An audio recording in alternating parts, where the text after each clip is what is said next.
भारत के उत्तर प्रदेश में भगवान श्री राम की जन्मभूमि अयोध्या नगरी में राम मंदिर के उद्घाटन के लिए सभी तैयारियां पूरे धूमधाम के साथ हो रही थी। भगवान श्री राम के स्वागत के लिए अयोध्या नगरी में बहुत से इंतजाम किए गए थे। देश की जनता भी अयोध्या नगरी में होने वाले राम मंदिर के उद्घाटन को देखने की प्रतीक्षा में थी। देश के कोने कोने में हर तरफ इसी खबर की चर्चा थी। उत्तर प्रदेश के अयोध्या में बन रहे भव्य राम मंदिर के उद्घाटन का समय तय हो गया है। इस कार्य का शुभारंभ 22 जनवरी 2024 को संपन्न किया जाएगा। इसी तारीख और शुभ मुहूर्त में रामलला की प्राण प्रतिष्ठा की जाएगी। अयोध्या में चल रही बैठक में यह फैसला किया गया है कि इस कार्यक्रम में देश के प्रधानमंत्री श्री नरेंद्र मोदी जी के साथ साथ अन्य प्रमुख मेहमान भी शामिल होंगे।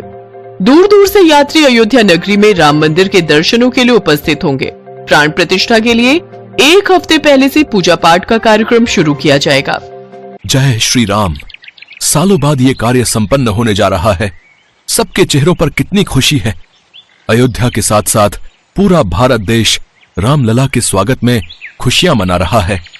हम कितने भाग्यशाली हैं ना, जो हम अयोध्या में रहते हैं और अपने जीते जी भगवान श्री राम को अपने घर, अपनी अयोध्या में वापस लौटते देख रहे हैं। सब तरफ उनके स्वागत के लिए कितनी तैयारियां चल रही हैं। ये देखकर मन प्रसन्नता से भर गया है।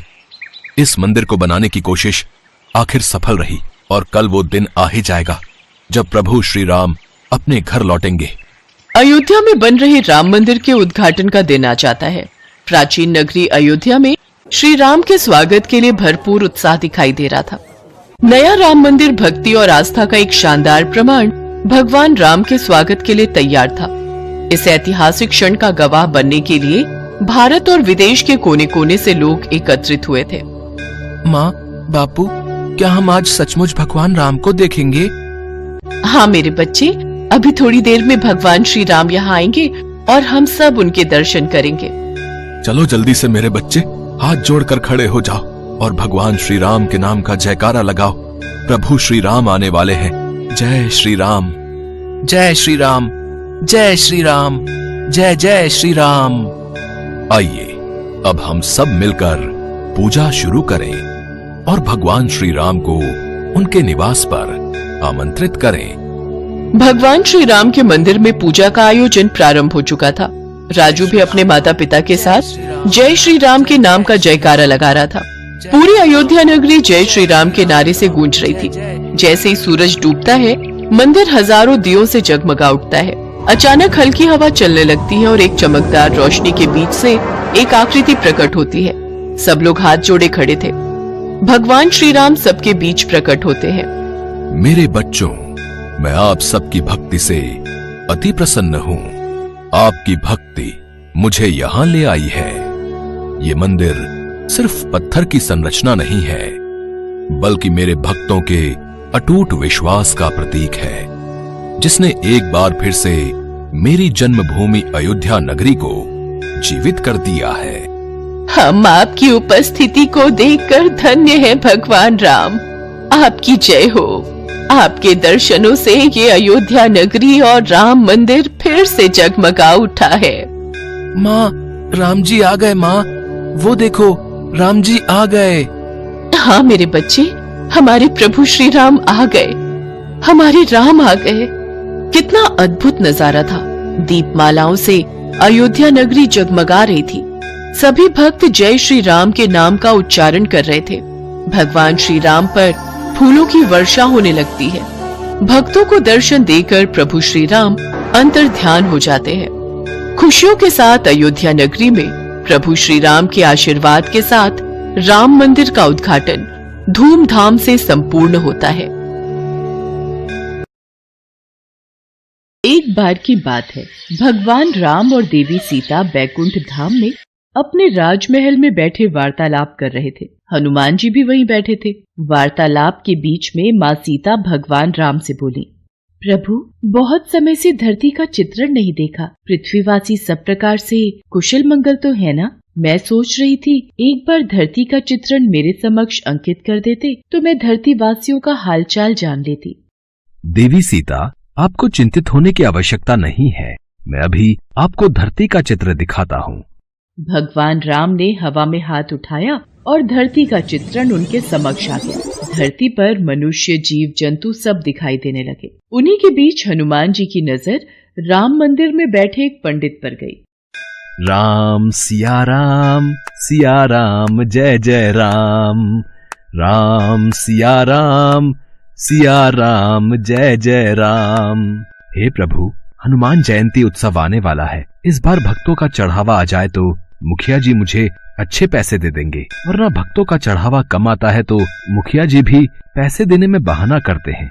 किस सोच में डूबे हो पंडित जी? क्या विचार किया है? हनुमान जयंती पर ऐसा क्या प्रस्तुत करोगे ताकि भक्तों की भीड़ लगी रहे? देखो पंडित जी, अब ये कथा कीर्तन सुनने कोई नहीं आता। एक दो भक्तों से कितना चढ़ावा इकट्ठा हो जाएगा ये आप भी जानते हो। और अगर इस हनुमान जयंती पर ज्यादा चढ़ावा नहीं आया तो फिर मुझे कुछ और ही सोचना होगा। वैसे भी आपकी उम्र हो चली है, अब आप राम मंदिर की जिम्मेदारी नहीं संभाल पाओगे।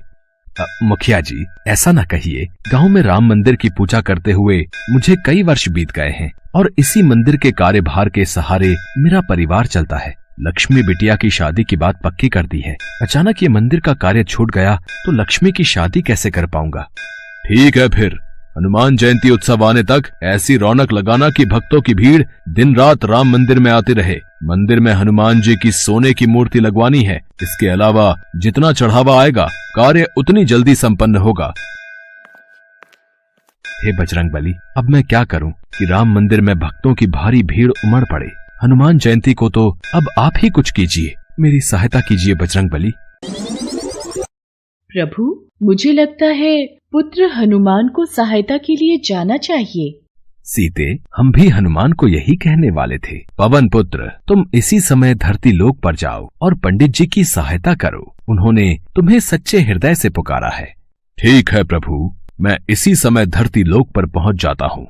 हनुमान, तुम्हें साधारण मनुष्य की भांति ही पंडित जी की सहायता करनी होगी और आवश्यकता पड़ने पर ही अपनी शक्तियों का उपयोग करना।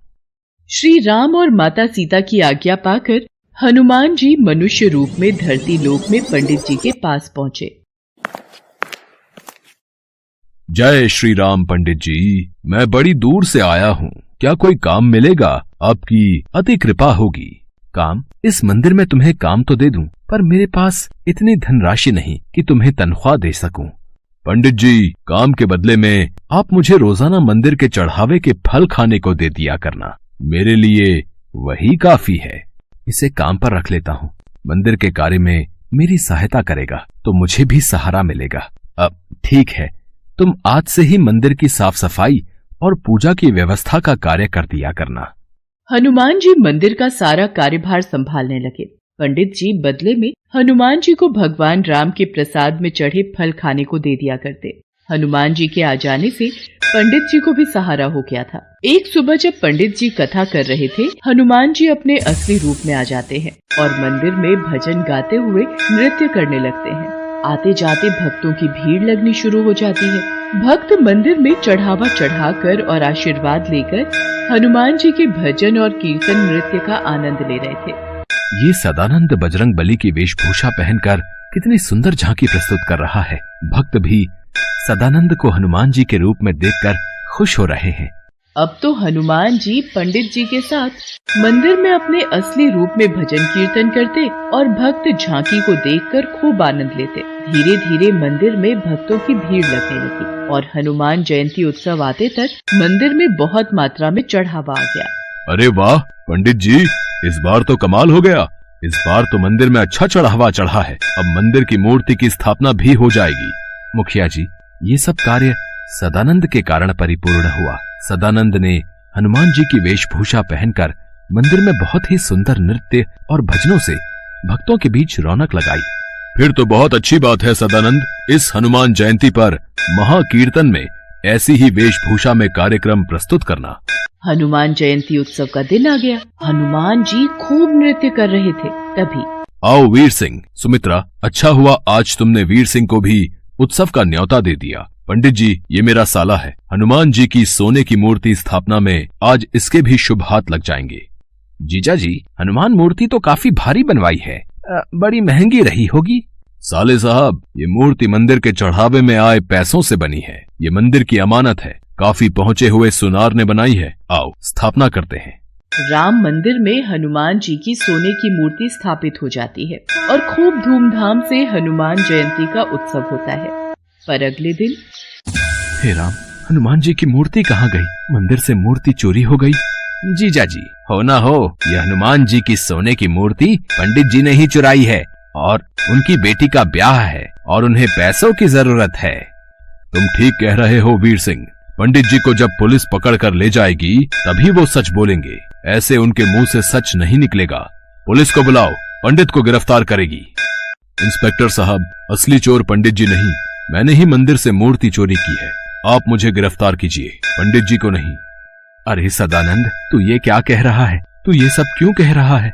तू ये सब क्यों कर रहा है? इस चोर ने अपना गुनाह खुद ही कबूल कर लिया है। अरे गिरफ्तार कर लो इसे।